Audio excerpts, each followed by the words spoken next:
Do you know that in order to retire, you must have one thing? What is that one thing? Well, that one thing is a paycheck. You see, you're not retiring without it. And so for most people, they're going to have what are called known incomes, needs, and a gap in between.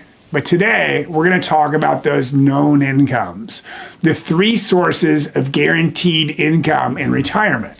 Now, those three sources are always going to start off with pension if you're lucky enough to have one. Now, as of the Pension Protection Act, most people no longer get a pension. It used to be that in retirement, we went to work, we worked for 50 years, we got a gold watch, we got a pension, and we went home and sat on the couch, ate bonbons, and died. Well, the reality of the matter is that pensions are pretty much gone. If you still work for the government, you might have a pension, or any form of the government, state, federal, or city, you might have a pension. Some private companies have pensions, but for the most part, pensions have gone. But the biggest problem with pensions is how well funded are they? And if you were to look across America, you would find that in some states like Illinois, New York, etc., their pensions are in big trouble, and that they only have like as little as 36% of what they need to actually make it survive. But like I said, most people don't have a pension going into retirement. So of those three sources, the second source of guaranteed income will be Social Security. Now, it's pretty important to understand how Social Security works. And so in Social Security, you have what's called your FRA, which is your full retirement amount, which creates your PIA, which is your primary insurance amount. Now, for some of you, that full retirement age, rather, I said amount, but the full retirement age is 66 in 1 month, 2 months, 6 months, etc. But for people like myself that were born in 1961 or 1960 and beyond, your full retirement age is 67.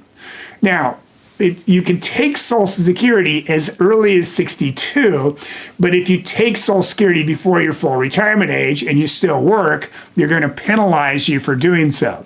So you want to make sure that you sit down and you get a Social Security report showing you the best way for you and your spouse to take your Social Security. But the thing you need to understand is Social Security is the only thing out there that will increase by 8% every single year you wait. So in most cases, the older or the person that has the most amount of Social Security, in most cases that is the older, because generally it's the man, not always, that person is going to want to wait till age 70, whereas the person that makes less than Social Security might take it a little bit earlier. Now, also with Social Security, there's something called an inflation protection or cost of living raise. When you're calculating cost of living raise, I highly recommend you use a very low number, like 1.5%. Most softwares use 2.25, somewhere around there. I would underestimate that growth. My rule is always overestimate expenses and underestimate growth. Now, if you were to look at your Social Security statement, what you would find is that it's set to reduce Social Security going forward. Another thing to understand about Social Security is that it was never intended to be your retirement. It was intended to be a supplement to retirement. They say that the average worker in America, Social Security will cover 40% of their actual needs in retirement. I can tell you that for most people, that simply isn't true. Most people, maybe 20 to 30% of what they're going to need in retirement. But everybody's an individual and it is different. Now, when we get back to the third guaranteed income, we're going to be talking about that terrible word, annuities. Well, what I would ask you when it comes to annuities is, do you really understand them? Do you really understand what an annuity is and what an annuity can do for you? And most people have absolutely no idea. I've taught classes to thousands of people on this subject, and I walk around and I ask them, what is an annuity? And I get every answer across the board, but rarely do I get a correct answer. So let's start off with, what is a CD? Now, people call it a certificate, I call it a certificate of disappointment, but it's actually a certificate of deposit with a banking institution.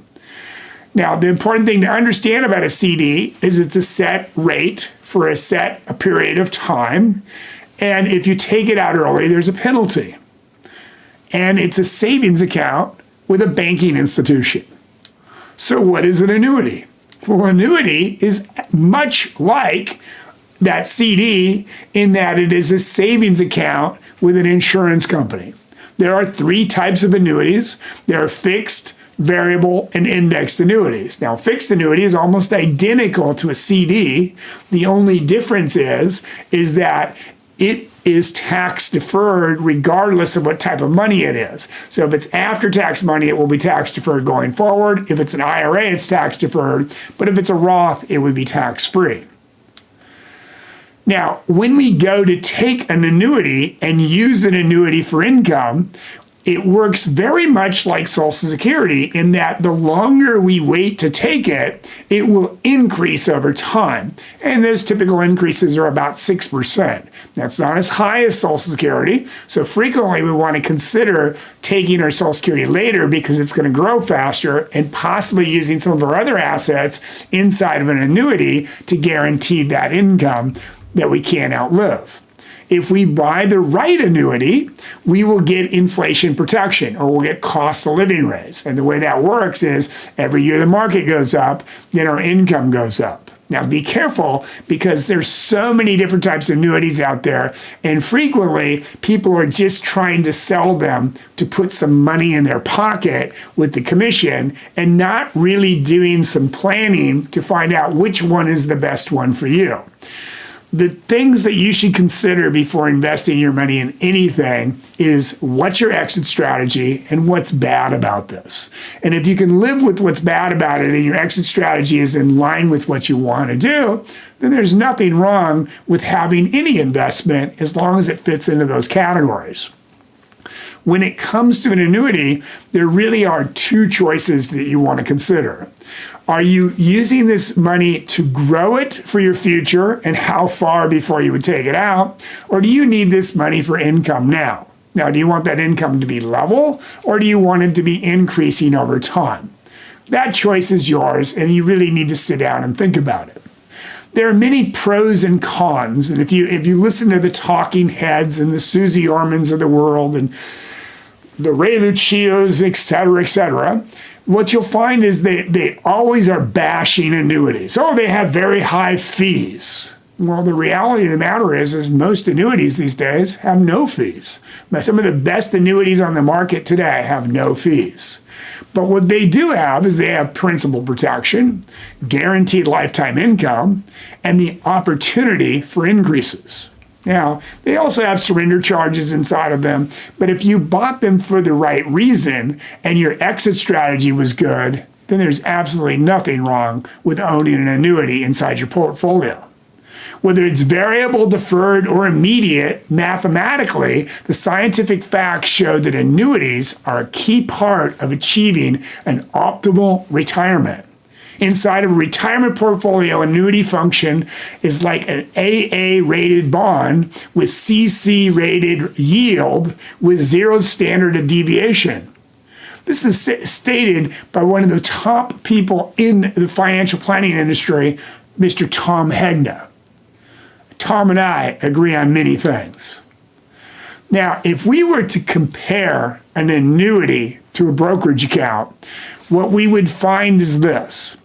We would find that inside of an annuity, it's safe and it's predictable. Unless, of course, we buy a variable annuity, then we would lose some of that safety. Inside of a brokerage account, in most cases, not in all, we would find that it's subject to the loss of the market. As far as income goes, when we have an annuity, it is guaranteed to never run out of income, no matter what happens. Whereas the brokerage account, when we run out of money, we run out of income. So let me ask you, if you could be rich or 100% guaranteed you wouldn't run out of income, which one would you choose? And my bet is you would choose never run out of income. Now, you're not going to run out and put every single dime you have in an annuities. But a reality of the matter is that annuity is one of the 3 guaranteed sources of income that you can use in retirement. So, do you want to go into retirement with if income or guaranteed income? You want to learn more about annuities? We have an annuity course. It's a mini course on annuities that you can get. There's a link below down here. But listen, take it some time, put some comments in here, and tell us what your thoughts are on annuities. Do you use them in your portfolio? Do you think they're an important part of your portfolio? What do you think? And remember, live like you're going to die tomorrow and plan like you're going to live forever, because you just might. I look forward to meeting you all very soon. Keep smiling and make it a great day.